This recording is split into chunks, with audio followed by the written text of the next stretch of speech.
देखिए इस वीडियो में हम लोग समाकलन विधि से गति के समीकरण को निकालेंगे। इसमें गति का द्वितीय समीकरण के बारे में पढ़ेंगे। द्वितीय समीकरण कहता है कि s = ut + हाफ at²। इसी फार्मूला को समाकलन विधि से हम लोग निकालेंगे। सबसे पहले इस फार्मूला की स्थिति आप लोग, ये हम लोग का ये सरल रेखीय पथ है। मान लीजिए यहाँ पर कोई वस्तु है, यहाँ पर कोई वस्तु है और वस्तु जो है एक u वेग से गतिशील है, और यहाँ पर जब वस्तु u वेग से गतिशील है उस समय यहाँ पर विस्थापन जो है वो शून्य की स्थिति में है। यहाँ पर विस्थापन क्या है? शून्य की स्थिति में है, तो t बराबर भी 0 हो जाएगा।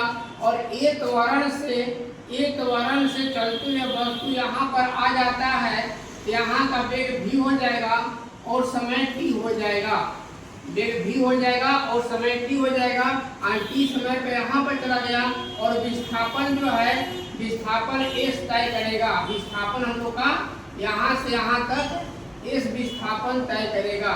इसी के बारे में लिखेंगे कि माना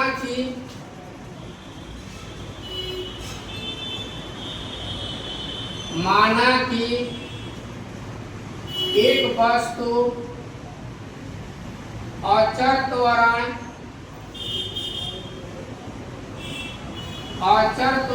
के अंतर्गत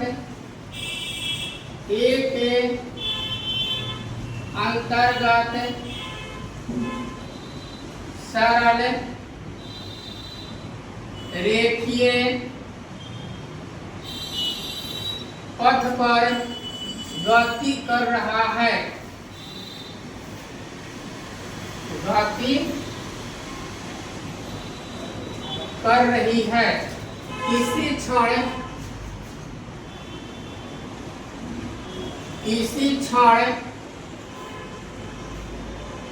t पर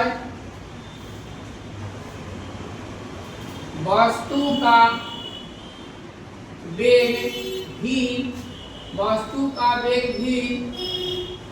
तथा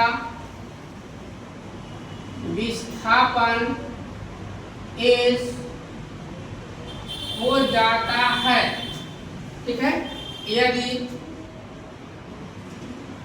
यदि dt समय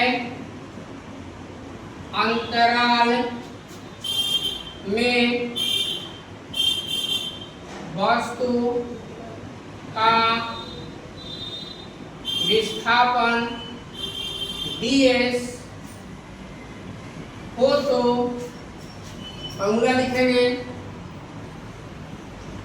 वेग बराबर विस्थापन बटा समय। वेग बराबर क्या होता है? विस्थापन बटा समय। समय अंतराल कर दीजिए यहाँ पर,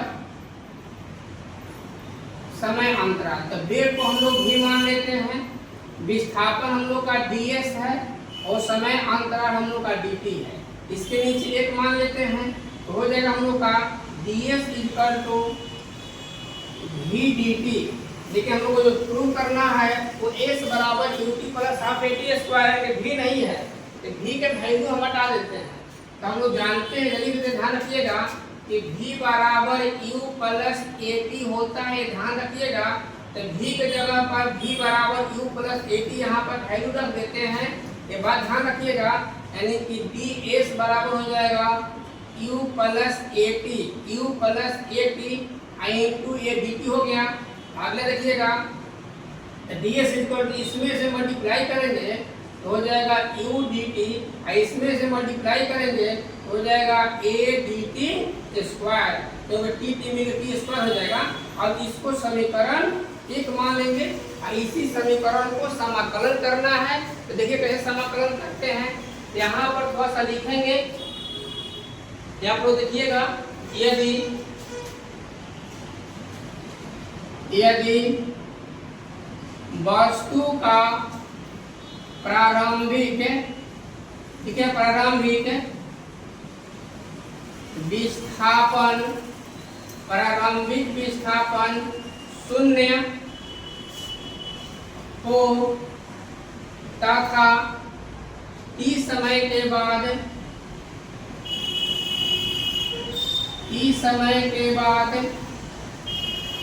विस्थापन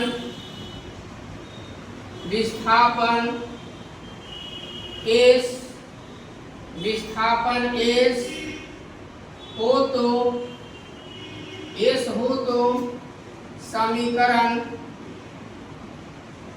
1 का समाकलन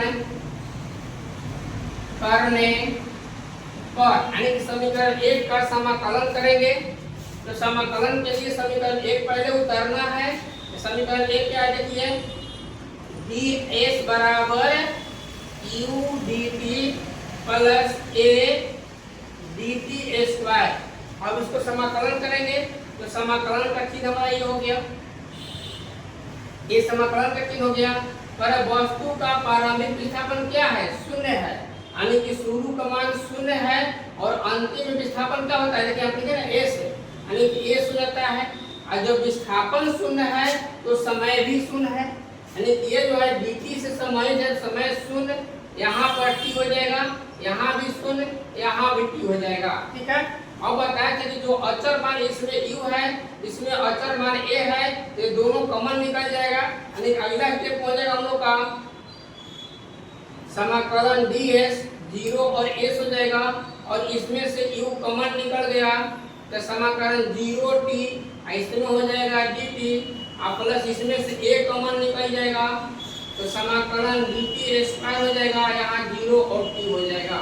यहाँ तक क्लियर हो गया आप लोग का। अब आगे देखिए, जब समाकलन का चिन्ह हटाएंगे तो ये d हट जाएगा, d और समाकलन एक साथ हटता है। अगला स्टेप क्या देखिए ध्यान से, यहाँ समाकलन हटा दिए तो d हट जाएगा तो खाली s बचेगा, और यहाँ पर हो जाएगा s और 0। इधर देखिए q है ना, यहाँ भी समाकलन हटाते खाली t बच गया, और यहाँ हो जाएगा t और 0 प्लस a, यहाँ भी समाकलन हटा दिए यहाँ t स्क्वायर। तो जब स्क्वायर होता है जितना पावर होगा उतना ही बाटा में लिखते हैं, ध्यान रखिएगा, जितना स्क्वायर होगा उतना ही बाटा में लिखते हैं। यहाँ स्क्वायर था 2 बाटा में लिखते हैं, अगर स्क्वायर 3 आता तो बाटा में 3 लिख देते हैं। जाएगा बात ये। अब अगले स्टेप देखिए, यहाँ पर इतना हटा देते हैं तो जगह थोड़ा सा कम लग रहा है। आप लोग लाइन बाई लाइन नीचे उतारते जाइएगा, ठीक है, ऐसे कर देंगे आप लोग लाइन बाई लाइन नीचे उतारिएगा, नीचे उतारते जाइए कितना। अब यहाँ देखिए ये हम लोग का इसमें करेंगे तो यहाँ बताया इसमें करेंगे तो s हो जाएगा, इसमें 0 हो जाएगा, यानी कि s माइनस 0 हो गया बराबर। अब इसमें q है, यहाँ पर इसमें करेंगे, ध्यान रखिएगा, तो t माइनस 0 हो जाएगा। फिर यहाँ a है प्लस a है, और नीचे 2 है, 2 इसमें ले जाएंगे तो डिवाइड में 2 हो जाएगा, और यहाँ पर स्क्वायर है ना, तो स्क्वायर के कारण हो जाएगा t स्क्वायर माइनस 0 हो जाएगा। ध्यान दीजिएगा, सबसे दिखाई दे रहा है ना। अब यहाँ इसका कैलकुलेशन करेंगे तो खाली s बन जाएगा, और इसका कैलकुलेशन करेंगे तो ut बन जाएगा, और इसका कैलकुलेशन करेंगे यहाँ पर प्लस होगा, यहाँ 1/2 हो जाएगा ना, 1/2, और ये at में करेंगे तो at स्क्वायर हो जाएगा। यही फॉर्मूला हम लोग प्रूव करना था, समाकलन विधि से गति का दूसरा समीकरण जो हम लोग प्रूव कर लिए। अब अगले वीडियो में रखेंगे गति का तीसरा समीकरण। तब तक के लिए धन्यवाद, अगले वीडियो में देखते हैं।